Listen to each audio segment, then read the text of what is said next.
Hi and hello dear Cancer! Welcome new subscribers, returning Eastern buyers. Thank you po sa inyong walang sawang love and support for me. At yun nga, no, lahat tayo dito ng gender ba, lalaki, LGBT, lahat tayo welcome. Kung hindi niyo pa alam, meron pa po tayong isa pang channel, link niyan down below sa description box ng reading nito. Kaya kung interesado, i-click lang yun para mapunta kayo doon araw-araw. Nag-upload din tayo ng collective readings for all signs there. At yun nga, lalo po tayo dito, no, na time period. Kaya naman just take only what resonates. Cross-watch trainee, Cancer, welcome ka rin. May Cancerian placements sa natal/birth chart, welcome din kayo. So, let us see. What do we have here for you, Cancer? Thank you so much, Archangel Michael, together with the guardian angels of Cancer. Can we get messages for them, please? What does Cancer needs to know?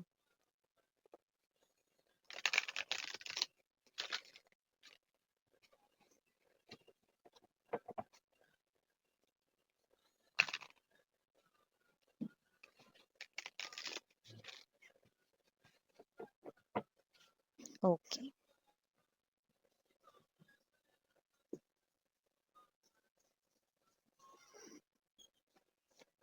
You have here the Tower,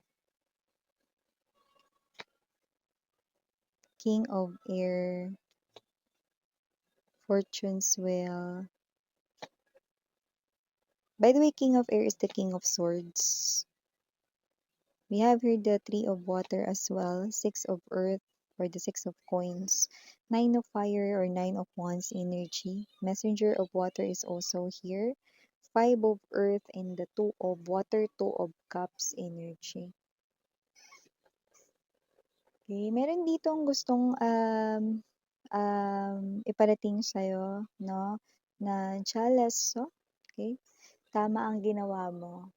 And I think it has something to do with a message of someone here that you love, pero hindi niya kaya ritong suklian yung love mo para sa kanya. This message might not resonate no for all of you, pero may mga mangilan-ngilan no, like sa daliri ng aking kamay rito no, na gustong iparating ng taong ito no, na minsan nyo rito na nagustuhan or minahal no, na tama ang ginawa mo na hinayaan mo lang siya sa piling ng taong minamahal niya. Kasi kung sino man itong taong nagustuhan mo, parang yan ay nasa isang magandang love story or nagmamahalan talaga sila ng person niya, no? Pero dahil nga hindi mo rin kayang kontrolin, no, at may feelings ka para sa kanya at ayaw mo siyang guluhin, no, ibig sabihin hinahangaan ka niya dahil doon. Nagpapasalamat siya rito at yun ang gusto niyang iparating sa'yo. Yan, no? So, maaaring hindi niya na yan banggitin sa'yo in person, pero yan yung nakikita kong mensahe rito na nagpapasalamat siya kasi ikaw ito, no, na hindi ka nanggugulo, hindi ikaw yung klase ng energy nag-i-interfere, no? So, na-appreciate niya yon, yan. So, hangad niya dito na makatagpo ka raw ng tamang tao para sa'yo. Yeah, you know guys, no, ganun talaga ang life, 'di ba? Okay?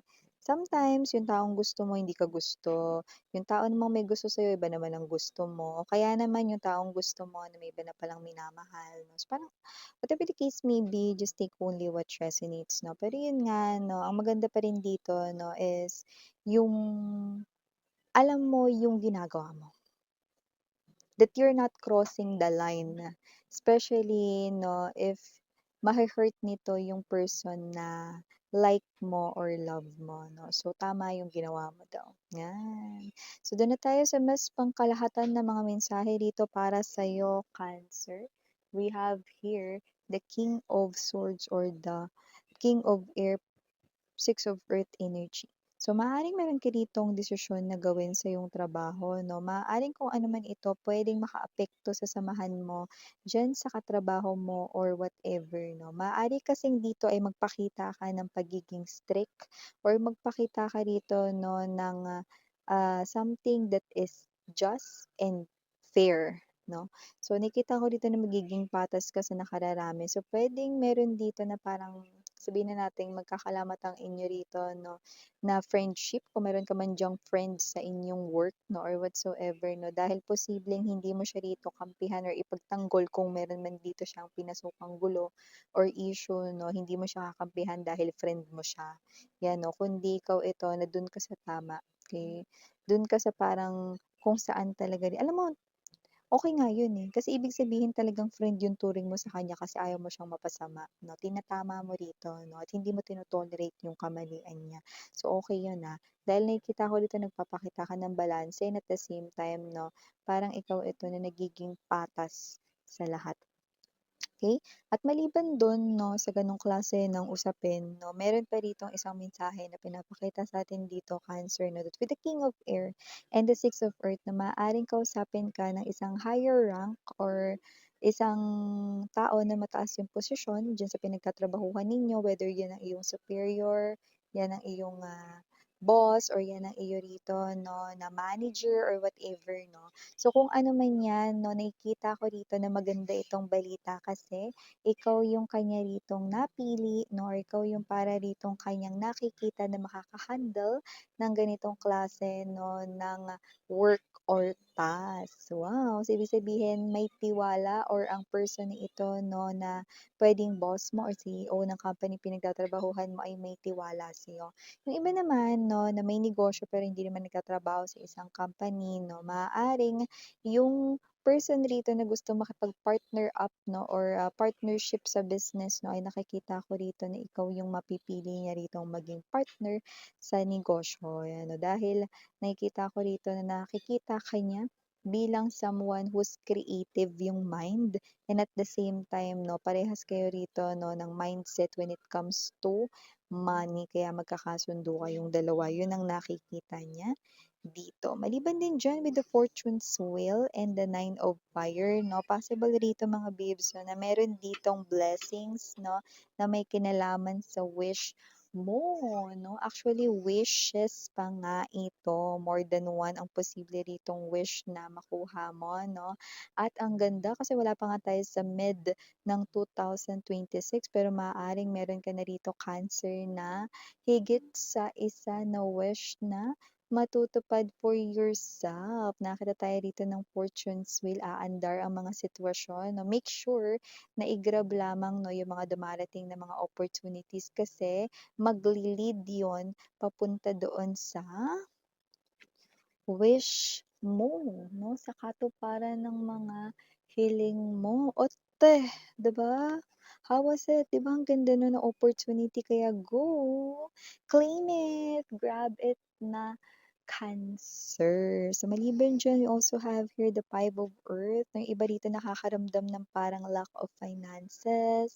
Yung iba rito na parang nakakaramdam na tipid mode or whatever, no? So nakikita natin dito that with the messenger of water, I do see na magbabago na, excuse me, lumigay. So, commercial. So, with the Five of Earth energy na magbabago na yun, kasi meron ditong friend mo or whatsoever 'no, na tutulong sa'yo, okey? Diyaan sa pagbabago ng sitwasyon mo dito sa yung tipid mode or lack of finances 'no. It could be a part-time here or it could be somewhat here na magiging dagdag kita for you. Kasi yung iba doesn't have to be na lack of finances 'no, puwedeng saktuhan lang kasi 'no, yung money mo dito. So, I don't know kung meron ka bang iba pang mga gastusin or whatsoever 'no, pero yung iba may tipid mode kasi ritong lumabas. However 'no, hindi ka na rito magtitipid mode dahil meron kang friend ritong tutulong sa'yo 'no, na binanggit ko kanina 'no, maaaring magsabi sa'yo ng part-time or dagdag kita rito. Okay. So, yung nakikita ko. And sa mga in relationship naman, mukhang meron ditong plano ang person mo. Maaaring makarinig ka na sa kanya ng mga tungkol sa kasal, kung hindi pa kayo kasal, no? Yeah, coming from him or her talaga. Ibig sabihin, ang taong iyon ay nakikita ka na or magsisimula na siya ritong mag-organize ng tungkol sa kasal, no? Engagement, wedding proposal, it is. Yun yun, no? Pagsasama, no? Sa harmony ng life, mapa-rhythm man yan na mabilis, mabagal, no, or whatever, sasamahan ka na niya. Yun 'no.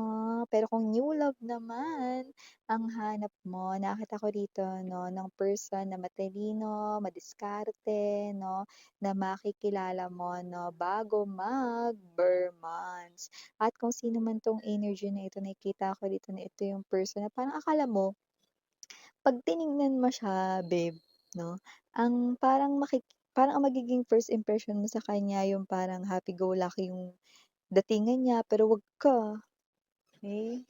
Makikita mo rito na ang talino niya pala ritong mag-isip at gumalaw 'no? Sadyang lively lang siya rito 'no, at saka posibleng may sense of humor din kasi.